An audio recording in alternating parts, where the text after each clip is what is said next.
జ్యోతిష్య శాస్త్రం ప్రకారం ఈ డిసెంబర్ 13వ తేదీ శుక్రవారం రోజున తులారాశి వారు ఎటువంటి శుభ అశుభ ఫలితాలను పొందుతారో తెలుసుకోవాలంటే ఈ వీడియోని స్కిప్ చేయకుండా పూర్తిగా చూడండి.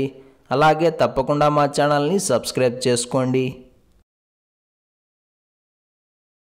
ఈ డిసెంబర్ 13వ తేదీ శుక్రవారం రోజు తులారాశి వారు ఆనందంగా సంతోషంగా నిద్రలేచి రోజువారీ పనులను చకచకా చేయాలని ట్రై చేస్తారు.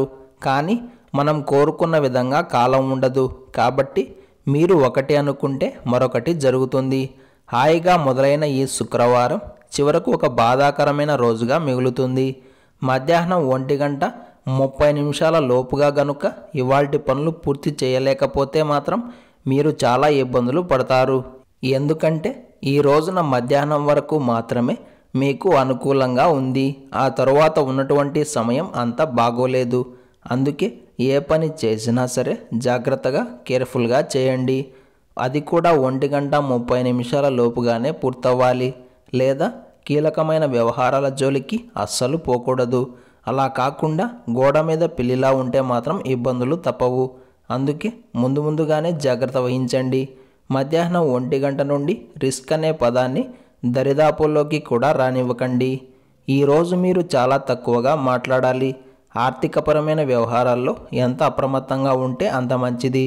ఈ సమయంలో మీరు అప్పులు ఇవ్వకండి, అలాగే తీసుకోకండి. మీరు ఎంత సైలెంట్గా ఉన్నప్పటికీ మిమ్మల్ని గిచ్చి జోలపాట పాడేవారు మీ చుట్టూనే ఉంటారు. కాబట్టి అలాంటి వాళ్ళతో కూడా జాగ్రత్తగా ఉండండి.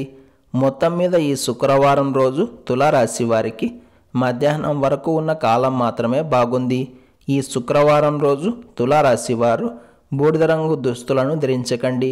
నవగ్రహ స్తోత్రాన్ని పారాయణం చేయండి. ఈ శుక్రవారం రోజున ఉన్నటువంటి దివ్యమైన తిథి త్రయోదశి. నక్షత్రం భరణి నక్షత్రం.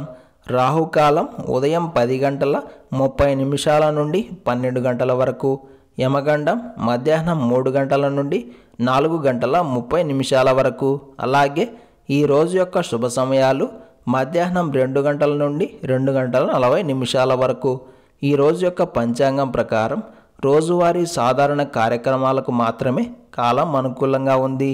ఈ శుక్రవారం రోజు మీరు చేసే పనులు విజయవంతం కావాలన్నా, ఎటువంటి ఆటంకాలు ఇబ్బందులు లేకుండా ఉండాలన్నా ఉదయం వేళ స్నానం చేసిన తరువాత మీ ఇష్టదైవాన్ని ఆరాధన చేసి పాలను నైవేద్యంగా సమర్పించండి. ఇలా చేసి దినచర్యను ప్రారంభం చేస్తే అంతా శుభమే కలుగుతుంది. ఈ శుక్రవారం రోజు ప్రతి ఒక్కరూ అరుణాచల శివుడిని దర్శించాలి. వీలు కుదరని వారు కనీసం మీరు ఉన్న చోటే అరుణాచల శివ అంటూ ఆ పరమేశ్వరుని స్మరించండి. ఈ శుక్రవారం రోజు ఓం సూర్యదేవాయ నమః అనే మంత్రాన్ని పదే జపిస్తూ ఉండాలి. ఈరోజు సాయంత్రం మారేడు దళంతో శివుడిని ఆరాధన చేస్తే లక్ష్మీదేవి యొక్క విశేషమైన అనుగ్రహం కలుగుతుంది. ప్రతిరోజు మీ యొక్క రాశిఫలాలు తెలుసుకోవడంతో పాటుగా రోజువారీ విశిష్టత కూడా తెలుసుకోవడానికి వెంటనే మా ఛానల్ని సబ్స్క్రైబ్ చేయండి.